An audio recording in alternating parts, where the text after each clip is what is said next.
বিসমিল্লাহির রহমানির রহিম। দেশপ্রেমিক বাংলাদেশি, দেশে বিদেশে যে যেখানে আছেন, আসসালামু আলাইকুম। এই যে প্রফেসর মোহাম্মদ ইউনূস, ডক্টর মোহাম্মদ ইউনূস 7 দিনের জন্য নিউ ইয়র্কে চলে যাচ্ছেন, আমি তো দুশ্চিন্তায় আছি। এই আদিলুর রহমান বা রেজানা চৌধুরীর মতো লোকজনরা সচিবালয়ে বসার সাহস কোত্থেকে পাবে? কারণ তাদের চারিদিকে হাসিনার খুনিরা, যেসব পুলিশ তাদের পিছনে পাহারা দিচ্ছে, যেসব বিজিবি, তারাও তো হাসিনার লোকই। একটা কথা স্পষ্ট বুঝতে হবে, 15 বছরে কমসে কম 5 স্তরের ঊর্ধ্বতন 5 স্তরের সকল অফিসার এবং সকল পদবীর লোক কিন্তু হাসিনার লোক কমসে কম। এখনো তো রংমুক্ত হয়নি বাংলাদেশ।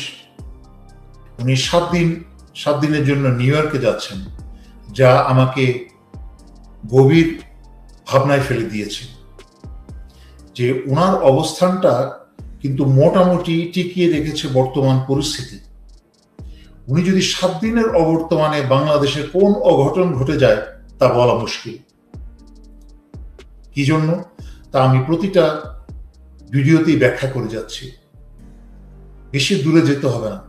সবার প্রথমে আমরা দেখি তো চুপ্পু তো রয়েই গেছে, আবার এদিক দিয়ে সেনাবাহিনীতেও এবং অন্যান্য সিভিল প্রশাসনও সব জায়গায় হাসিনার লোক রয়ে গেছে। এই যে প্রতিদিন দুইটা একটা খবর বেরোচ্ছে, উমুক পুলিশ প্রধান, সুমুক আইজিপি, উমুক ধরা পড়েছে, এগুলো আস্তে আস্তে রয়ের প্ল্যান মোতাবেকই একটা একটা করে নাটক ঘটানো হচ্ছে জনগণকে খুশি রাখার জন্য, হাসি খুশি রাজি খুশি রাখার জন্য। যে আপনার অমুক ধরা খেয়েছে, সুমুক ধরা খেয়েছে, আজকে কালকে খেয়েছে, এটা নিয়েই আপনারা মেতে আছেন। কিন্তু পিছনে এখনো পর্যন্ত রয়ের পরিকল্পনা, রয়ের প্ল্যান বি মতো চলছে। তাহলে তাই যদি না হয়, প্রধান উপদেষ্টার মিলিটারি সেক্রেটারি কি করে হাসিনার মিলিটারি সেক্রেটারি হয়? যেই সামরিক সচিব মেজর জেনারেল ফেরদৌস হাসান স্বৈরাচারী হাসিনার সামরিক সচিব ছিল, যে হাসিনাকে খালা বলে ডাকত, সেই এখন প্রধান উপদেষ্টার সামরিক সচিব। বাতির নিচে অন্ধকার, আলো ছড়াবে কিভাবে? আর চারিদিকে যেই সব পোস্টিং হচ্ছে, পোস্টিং গুলোও কিন্তু প্রথমেই বুঝতে হবে ব্রিগেডিয়ার জেনারেল থেকে আরম্ভ করে তার উপরের যতগুলা র্যাঙ্ক আছে, মেজর জেনারেল, লেফটেন্যান্ট জেনারেল এবং সেনাপ্রধান, সবাই কিন্তু হাসিনা এবং রয়ের প্রমোশন এবং পদোন্নতি বা পোস্টিং। সুতরাং আপনি কি মনে করেন 15 বছর স্বৈরাচারী হাসিনার কাছ থেকে এই সকল প্রকার ঘুষ এবং অবৈধ দেশবিরোধী সুবিধা নিয়ে এবং আনডিজার্ভিং বা যেই প্রমোশন পোস্টিং পাওয়ার কথা ছিল না, যোগ্য অফিসারদেরকে সরিয়ে এই অযোগ্য দেশদ্রোহীদেরকে প্রমোশন পোস্টিং দেওয়া হয়েছে? তারা কি এক রাত্রেই গুলি তো তারা খায় নাই, মারামারি তো তারা করে নাই, তারা কি এক রাত্রের মাঝখানেই হাসিনার প্রতি তাদের যে লয়্যালটি, সেই লয়্যালটি ছেড়ে দিয়ে ভুলে গিয়ে প্রধান উপদেষ্টা ডক্টর ইউনূসের প্রতি লয়াল হবে বা ছাত্রদের প্রতি লয়াল হবে? বিশেষ করে যেই ছাত্রদের কোনো ধারণাই নেই যে কাকে কোথায় পোস্টিং করা হচ্ছে, কি ধরনের লোক পোস্টিং করা হচ্ছে, তারা কি করে পরিস্থিতির সামাল দিবে, তারা কি করে আগামীকালকে সামাল দিবে, তারা কি করে আগামী মাস সামাল দিবে। এই যে মেজর জেনারেল রফিকুল ইসলামকে বসানো হয়েছে বাংলাদেশ রেড ক্রিসেন্টের চেয়ারম্যান করে, একটা দুশ্চরিত্রবান একটা লোক, যে বিডিআর এর হত্যার সকল রিপোর্ট, তদন্ত রিপোর্ট, সমস্ত কিছু ধ্বংস করে দিয়ে হাসিনা যেভাবে নির্দেশ দিয়েছে সেইভাবে সে তৈরি করে যারা যারা ক্রিমিনাল, যারা হত্যাকারী, তাদের সবাইকে পার পাইয়ে দিয়েছে। তার মানে বিডিআর হত্যার সাথে তার সেও জড়িত, এরকম একটা লোককে কিভাবে রেড ক্রিসেন্টের মতো একটা মানবিক সংস্থার চেয়ারম্যান বানানো হয়? তাই চলছে। যশোর থেকে জেনারেল মাহবুবকে যখন যশোর এসে নাটক করলো, হাসিনার নির্দেশে, রয়ের নির্দেশে একটা গন্ডগোল সৃষ্টি করার চেষ্টা করলো সামরিক বাহিনীর সাথে বা সেনাবাহিনীর সাথে গোপালগঞ্জে, সেই ড্রামার পরে তাকে এনে আবার ডিজিডিপিতে বসানো হলো। তার মানে কি? এটা একটা পুরস্কার পোস্টিং। তাকে সাজা না দিয়ে তাকে এনে যে এখানে চুরি করা যায়, পয়সা বানানো যায়, সেরকম একটা জায়গায় বসানো হলো। এবং চারিদিকেই কিন্তু সেই ধরনের পোস্টিং, মানে হাসিনার ইধার কা মাল উধার, উধার কা মাল ইধার, এই হচ্ছে হাসিনার জিনিসটি। কিন্তু এই মালপত্রগুলোই কিন্তু এই পাশ থেকে ওই পাশে রাখা হচ্ছে, ওই পাশ থেকে এই পাশে রাখা হচ্ছে।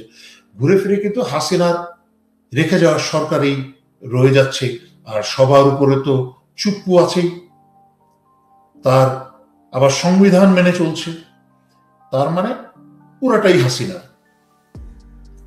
এখন দুঃখজনক আমার কথাটা শুনতে খারাপ শোনা গেলেও এটা হচ্ছে বাস্তব। আমি যেহেতু বাস্তব কথা বলতে ছাড়ি না, যেরকম সত্যি কথা সেরকম করে বলার চেষ্টাই করি, যা যেমনই শোনা যায়। ডক্টর মোহাম্মদ ইউনূস, উনি যেই বিষয়ে চ্যাম্পিয়ন, সারা দুনিয়াতে উনি এক্সপার্ট, সেই জায়গায় উনি এক্সপার্ট। ওনাকে চ্যালেঞ্জ করার ক্ষমতা আমি তো দূরের কথা, অনেক চ্যাম্পিয়ন নাই। কিন্তু উনি যেই জায়গায় বসেছেন এবং যেই কাজ করার চেষ্টা করছেন, ওনার এই বয়সে যেসব পোস্টিং প্রমোশন ডানে বামে হচ্ছে, যা কাজ হচ্ছে, এগুলো বোঝার মতো ক্ষমতাও ওনার নাই। এটা কিন্তু ডিসক্রেডিট দিচ্ছে না ওনাকে, এটা ওনার বিষয় না, ওনার সাবজেক্ট না, ওনার জানার কথা না। এবং ওনার আশেপাশে যারা আছে, যেসব দুই একজন উপদেষ্টাকে দেখা যাচ্ছে, তারাও কেউ ফিট না। এবং ডক্টর ইউনূসের যে উপদেষ্টা নিয়োগ দেওয়া হয়েছে, উনিও কিন্তু, আমি আগেও ব্যাখ্যা করেছি আমার ভিডিওতে, উনিও কিন্তু অ্যাকশন নেওয়ার মতো কোনো লোক না। উনি হচ্ছে একটু ব্যক্তিগত রুচিবান টাইপের লোক, কিন্তু একটা অকুস্থলে এসে সেটাকে সামাল দেওয়ার মতো কোনো যোগ্যতা আমার জানা মতে, আমার এবং আমার বহু কলিগের জানা মতে ওনার নাই। আমি জানি না কেউ কারা এগুলো বসাচ্ছে। আমি অনুমান, আমি বুঝতে পারছি কারা করছে। কারণ হাসিনার লিখে যাওয়ার লোক জন্যই করছে। চুপ্পু এবং তাদের প্রধানরাই, যারা বাহিনীতে রয়ে গেছে, তারা এইসব পোস্টিংগুলো দিচ্ছে। যেরকম ভাবে অস্বীকার করা হয়েছিল যে স্বৈরাচারী শেখ হাসিনা পালিয়ে যাচ্ছে, এটা ওনার ধারণায় ছিল না। এটা একটা পাগলও হাসবে এটা শুনে যে ওনার ধারণা ছিল না। সেনাবাহিনীর হেলিকপ্টার, সেনাবাহিনীর সকল গিয়ে এবং সেনাবাহিনীর লোকজন পর্যন্ত হেলিকপ্টারে করে তাকে ভারতে দিয়ে এসে আবার ফেরত এসেছে, অথচ ওনার নলেজে নাই। এটা কি সম্ভব? দেশ একটা ভয়ঙ্কর ষড়যন্ত্রের মাঝখানে দিয়ে এখনো চলছে।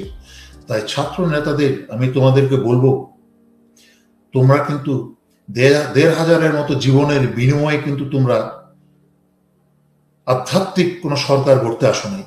তাই আধ্যাত্মিক যদি হতে হয়, কাব্যিক যদি হতে হয়, দয়া করে দেশটা শক্তভাবে দেশপ্রেমিকদের দিয়ে গঠন হওয়ার পরে তোমরা এগুলো করো, যখন তোমাদের অনেক সময় থাকে। এখন কিন্তু আধ্যাত্মিক কথা বলার বা কাজ করার সময় না। কারণ ১,৫০০ জীবন কিন্তু গেছে, শত শত ছাত্রছাত্রী জনতার জীবনের বিনিময়ে এই বর্তমান সময়টা ফিরে এসেছে। আমি জানি না এখনো এটাকে স্বাধীনতা বলা যায় কিনা বা পূর্ণ স্বাধীনতা বলা যায় কিনা। একটা পরিস্থিতির পরিবর্তন ঘটেছে, কিন্তু বিপ্লবের মাঝে যদি পরিবর্তন হয়ে থাকে, তারপরও একটা জগা খিচুড়ি দিয়ে সংবিধানের আলোকে সেই চুপ্পুকে ক্ষমতায় বসিয়ে রেখে হাসিনার সকল বসানোর লোকজন, সকল যন্ত্র তার জায়গা মতো আছে। তাহলে আসলে হচ্ছেটা কি?